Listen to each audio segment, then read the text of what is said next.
Olá meus amigos, hoje eu estou aqui no ateliê de um grande amigo, conterrâneo, um baiano, da minha querida cidade de Itajibá, lá no interior da Bahia, Valdomiro de Deus, um grande artista plástico, reconhecido mundialmente. E hoje eu vim lhe fazer uma visita, tomar o seu café, né Valdomiro? E batermos um papo legal aqui, né? Fale um pouquinho de você, Valdomiro, por favor. Professor Alcide, eu fico muito feliz de receber o senhor, receber o Valdemir, o Flávio, o outro amigo lá do lado, que está ali do lado, e falar um pouco de arte como o senhor falou.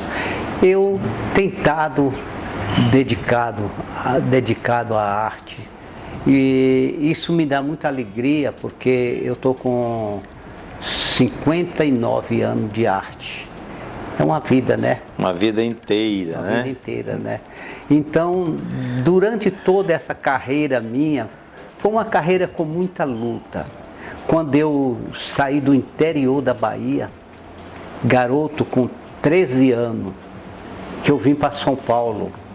Cheguei em São Paulo, fiquei jogado na rua de São Paulo e, por acaso, eu dormia na Praça Gente Sério, ali no Brás, e no outro dia saía com o braço cheio de carocinho, que era muriçoca que me mordia. Aí eu cheguei para um policial e pedi para o policial pagar um pão para mim e pagar um café. Esse policial disse: moleque, da onde você é? Eu digo: eu sou do interior da Bahia. Como é que você veio para cá com 13 anos? Eu digo: eu vim fugido num pau de arara.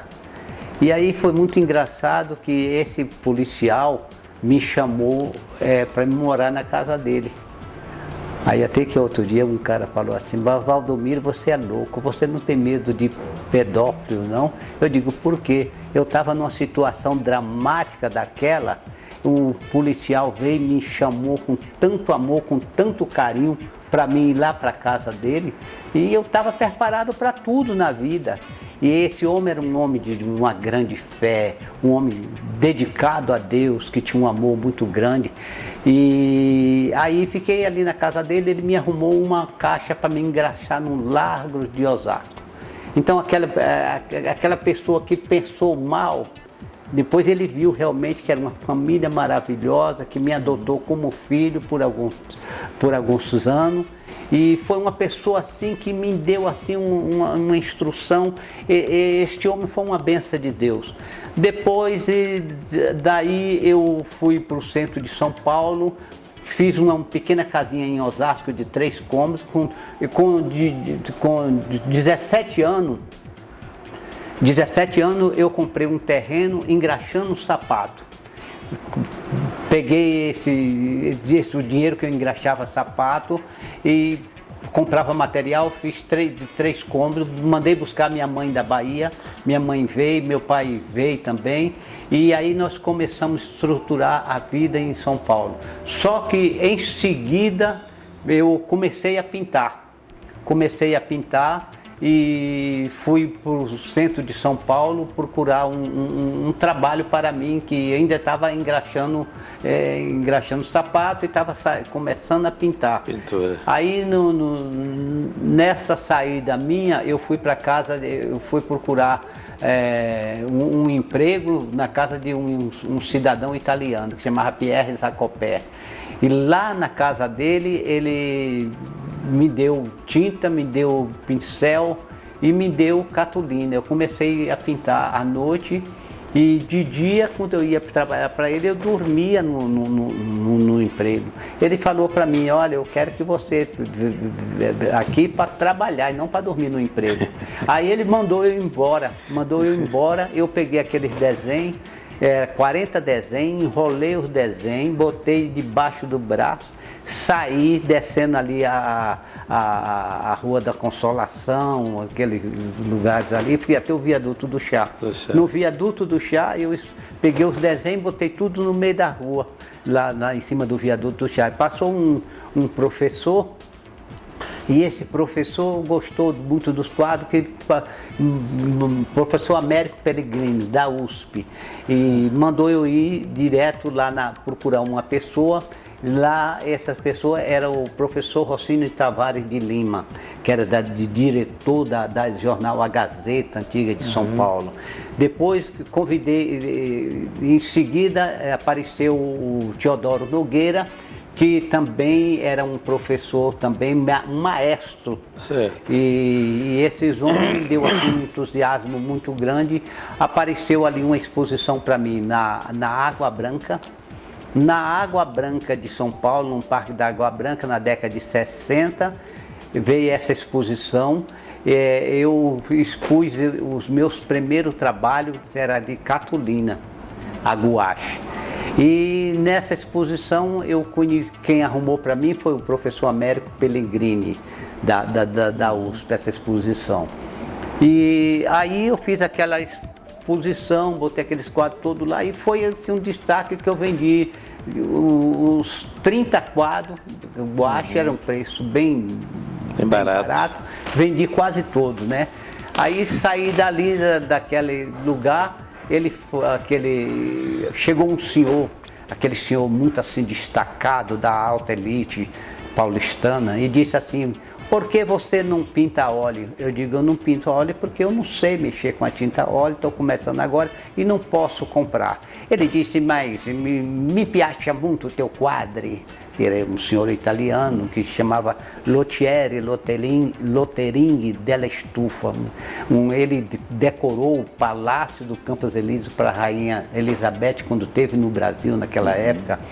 E ali esse senhor me deu uma casa para me morar na Avenida Rebouça, embaixo, uma rua que chama Rua Içana. É uma travessa da Rebouça lá embaixo em São Paulo. Aí ele me deu um ateliê e eu comecei a pintar nesse ateliê. Ele começou a ficar muito feliz porque ele começou a ver muito quadros meus, às vezes quadro que chocava, às vezes quadro um pouco pornográfico. Eu pintava de tudo, pintava homem nu, mulher nua, pintava cenas do interior da Bahia, tudo que eu podia fazer eu fazia na pintura. Então, aí eu fiquei na casa esse senhor me levou para a casa dele. Eu fiquei nessa casa e ele tinha uma mansão na frente da casa onde eu estava. Lá ele começou a trazer a elite de São Paulo para ver meus quadros. Vamos falar então um pouquinho agora de como é que foi a sua mudança para Goiânia. A minha mudança para Goiânia... E por que escolheu Goiânia? Foi uma coisa Entre muito... muitas cidades belas que nós temos no país, mas Goiânia é belíssima, mas o porquê de Goiânia?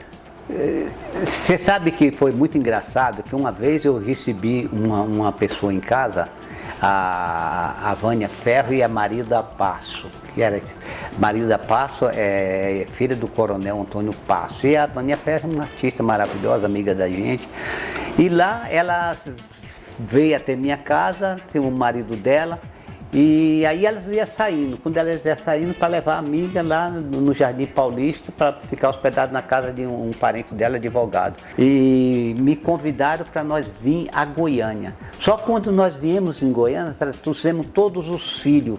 Aí fomos para Vianópolis, para a fazenda do coronel Antônio Passo. Um doce de pessoa, um homem fantástico, maravilhoso, sábio, inteligente. Aí ficamos na casa dele, aí o coronel disse assim para mim: olha, Valdomiro, eu vou ser afiador da tua casa, da tua casa que você arrumar para alugar aqui em Goiânia, para você ficar aqui com a gente. Eu digo: o coronel, gostamos muito do senhor, mas não é lícito o senhor ser meu fiador. O senhor está me conhecendo agora. Aí o que aconteceu? Daí a pouco nós fomos ver a casa. uma casa bonita lá no Serra Dourado, em frente o campo do Serra Dourado. Aí lá nós olhamos a casa, o dono da casa disse assim, eu digo, o que é que o senhor precisa para me ficar com a casa? O coronel foi com nós também e a filha dele, Marilda Pato. Ele disse assim, eu preciso 2 fiadores. Eu digo, não, isso aí eu já trouxe. Ele disse, quem são os seus fiadores? Eu digo, Jesus e Jeová. Se o senhor aceitar esses 2 fiadores, eu vou ficar na sua casa. Se o senhor não aceitar, é porque não é da vontade de Deus de eu vir para cá. Aí esse homem chegou, coçou a cabeça, olhou para o coronel e disse, ô coronel, que fiador diferente é esse, né? Mas acabou aceitando esse aluguel, fiquei morando na casa dele, de lá, de um ano depois, nós já tinha essa casa aqui, que nós tínhamos comprado de uma esposa de um senhor, de um promotor também maravilhoso, e aí viemos morar nessa casa aqui. Você é um artista consagrado e premiado. Fale um pouco sobre esse reconhecimento do seu trabalho. Já deu entrevista em Jô Soares, em uma série de programas famosos. Nos conte aí um pouquinho disso. A gente tem feito coisas muito assim por toda parte desse Brasil. Eu arrumei alguns críticos maravilhosos, como José Luiten, que era um descendente de holandeses. Depois o Enoque Sacramento, que é um crítico famosíssimo, importantíssimo. Onei Cruz, que era do estado de São Paulo, que faleceu também, uma pessoa maravilhosa, que me dava uma atenção. Eu tive sempre assim um carisma muito grande pela imprensa. O Jô Soares e o Antônia Bujan também, muito bom. Tive tantas entrevistas boas. Quem Tem Medo da Verdade, que era um dos programas, o senhor lembra do Quem Tem Medo da Verdade? Era um dos programas mais disputados do Brasil. Eu fui o único pintor brasileiro comparecer naquele programa, porque naquela época eu botava uma roupa, quando eu pintei a Nossa Senhora de Minissaia, logo em seguida eu saí de Minissaia na rua de São Paulo, na Rua Augusta, e no viaduto do Chá, e ali parecia aquele tanto de pessoas, uns a favor, uns contra, jornalistas sempre me defendendo, e dizia, e aquela turma atrás de mim, aquele coral, bicha, bicha, bicha, mas eu não estava nem aí, eu estava lutando para vencer, para transmitir o meu trabalho que eu quero, compreende? Então aí eu fiquei assim, cada dia mais eu ia conhecendo jornalistas maravilhosos, pessoas de galeria, aí fui expor... Seus trabalhos iam ganhando repercussão. Repercussão por todo lugar, nas galerias, por exemplo. E nessa época que realmente eu fui numa exposição do Jô Soares, numa das galerias mais bonitas de São Paulo, que era a Galeria São Luís. E nessa mesma galeria que ele expôs, logo em seguida eu expus também, um individual. Sabe quem me arrumou essa exposição? O professor Mário Chembre, físico catedrático famoso daquela época. O professor Mário Chembre foi um exemplo da arte. Era um homem socialista, um homem, mas de uma visão fantástica, de um amor maravilhoso, compreende? E ele me chamava para mim ir em salões de arte com ele, e era uma coisa assim muito bonita. Então eu fui um privilegiado, primeiramente por Deus. O que o senhor retrata com muita intensidade o seu trabalho? O meu trabalho retrata o dia a dia. O dia a dia. É uma pintura que eu retrato o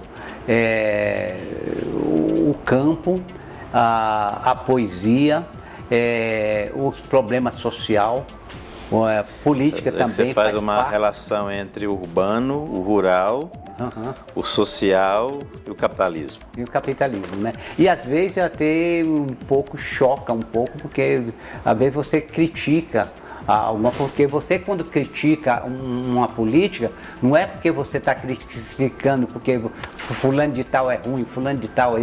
Não, você está criticando porque o povo realmente merece um carinho melhor das pessoas. Como é que o senhor vê o hoje a situação do Brasil hoje? Qual que é a sua análise no momento hoje? Eu creio que eu espero sempre o melhor possível para esse país.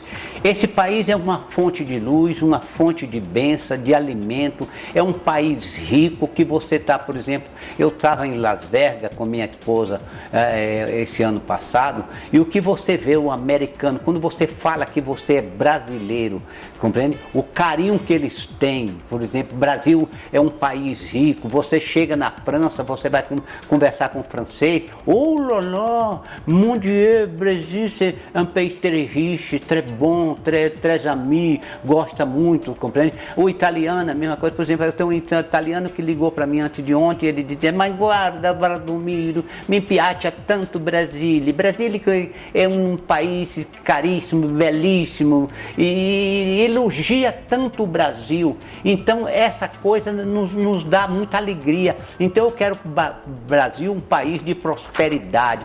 Pode ser quem tiver no poder, mas que trabalha por esse país, que faça alguma coisa para a grandeza desse país, como o senhor tem lutado pela educação, por a cultura. Isso é muito importante, que lute por esse país. Faça o que você puder fazer para esse povo brasileiro que merece atenção, esse povo que às vezes a gente vê falar tanto de violência em São Paulo, em outros lugares por aí afora, e você fica triste, porque nós não precisamos estar ouvindo falar em violência, nós precisamos ver falar em prosperidade, em alegria, de felicidade. Visite exposição, vai em museu, vê exposições de arte, vê música, teatro, coisas boas que mudam a mente da pessoa.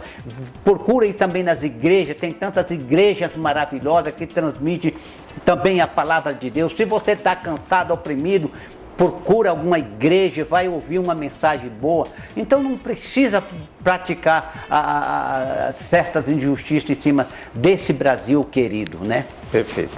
Agora, para a gente encerrar, eu quero que o senhor se despeça, né? Faça suas considerações finais, né? E o que você achou da nossa visita, se o café foi bom, se está aprovado, se não está, o que você acha?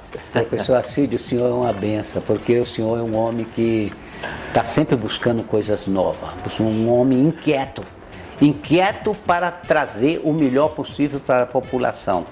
Falar nisso, eu gostei muito também daquela faculdade lá que nós fomos na Bahia. Como é que está aquela faculdade? Faculdade Remanso e Casa Nova, né? Uhum. Aquelas duas unidades lá estão se desenvolvendo aos poucos, né? Porque é uma região muito pobre, né? Onde realmente o poder aquisitivo das pessoas são muito frágeis, né? E hoje nós estamos lá com vários convênios, trazendo alunos de outras cidades próximas, para que ela continue funcionando e funcionando bem. Graças ao nosso bom Deus, as duas faculdades estão indo muito bem. E a daqui é um sucesso, todo mundo comenta. Aliás, o senhor é uma pessoa que tem dado um incentivo muito grande à educação neste país e à cultura. Eu fico muito privilegiado de ver Valdemir trabalhando consigo, Flávio. Valdemir, aliás, quando ele fazia foto para mim, saiu de mim e foi para mim. Foi para mim. Realmente uma maravilha, certo. Porque o Valdemir tem uma mente fantástica, tem a esposa dele, a Crezinha também maravilhoso, né?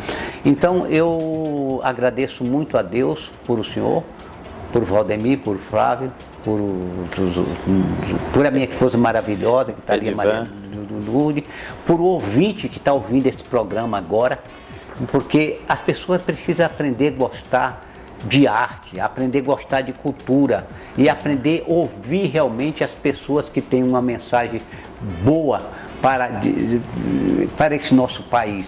Então eu quero agradecer ao senhor de todo o coração, muito obrigado por tudo, muito obrigado Valdemir, muito obrigado Flávio, muito obrigado a minha esposa Maria de Lourdes de Deus, que daqui mais uns tempos vocês vão ver o trabalho dela também por aí, e estamos aí nessa batalha da vida. É isso aí, minha gente, estamos encerrando aqui mais um café com o professor Alcides e hoje entrevistando aqui essa figura ilustre. Valdomiro de Deus é um amigo que nós temos há longas datas, é um homem do bem, é um homem que durante toda a trajetória da sua vida e do seu trabalho, procurou fazer aquilo que é de melhor, levando a arte para as pessoas. Começou com tudo lá, debaixo do viaduto do chá, em 1967. É uma história fantástica. Vamos acompanhar? Nos acompanhe para ver de perto o que aconteceu com esse trabalho começado em 1967 por Valdomiro de Deus. Um abraço, fiquem todos com Deus.